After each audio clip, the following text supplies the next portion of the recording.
Hello, my name is Jane Caddick, and today, as part of my Level 3 Forest School Portfolio Unit 2, I'm going to demonstrate how to leave a temporary fire site safe.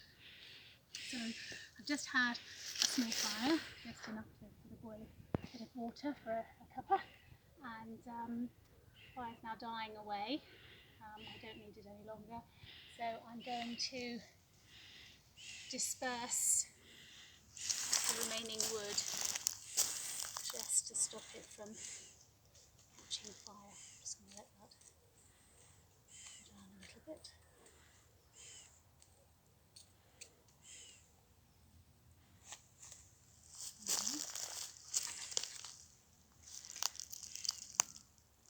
It's still quite hot.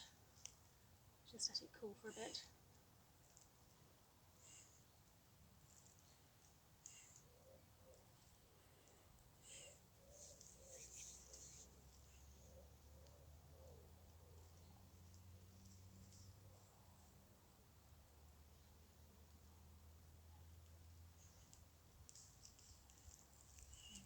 One of the main things that we aim to do, if you've ever had a temporary fire in a woodland setting, is to make sure that when you leave that site there is absolutely no signs that you have had a fire in there, so it's leaving no trace.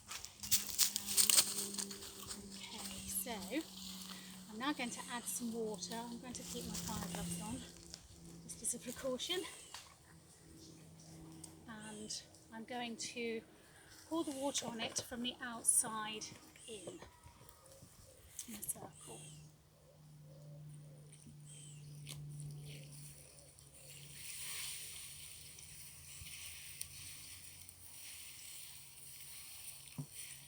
Making sure that I cover all of those embers really well.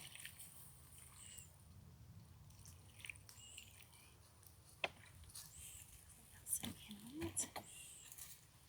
And just agitate it a little bit just to make sure that wood is cooling down.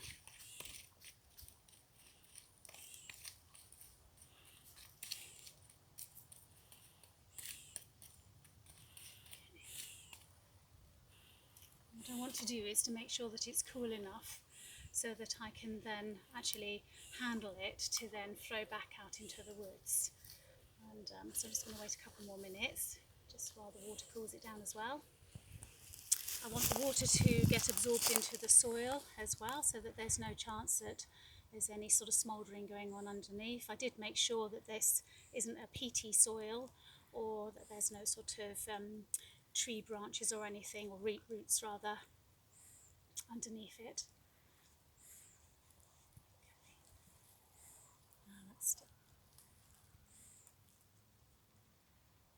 It's nearly there.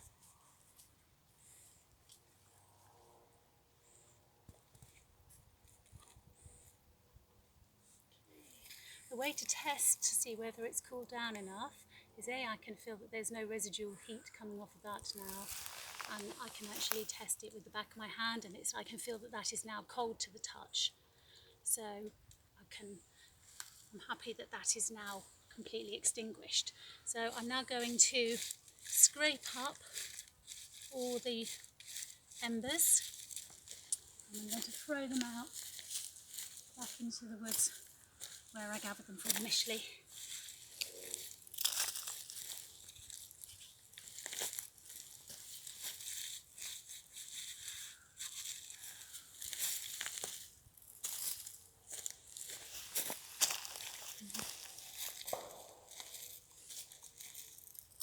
Okay, so another thing I now need to do is to dismantle my fire square.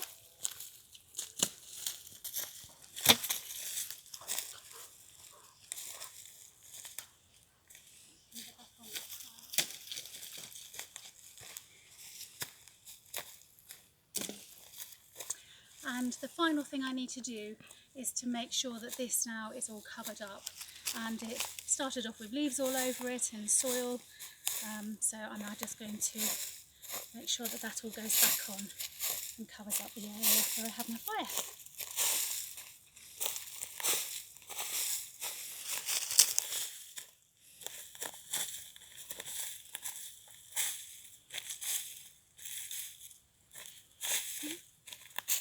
That's okay. That's how you leave a temporary fireplace.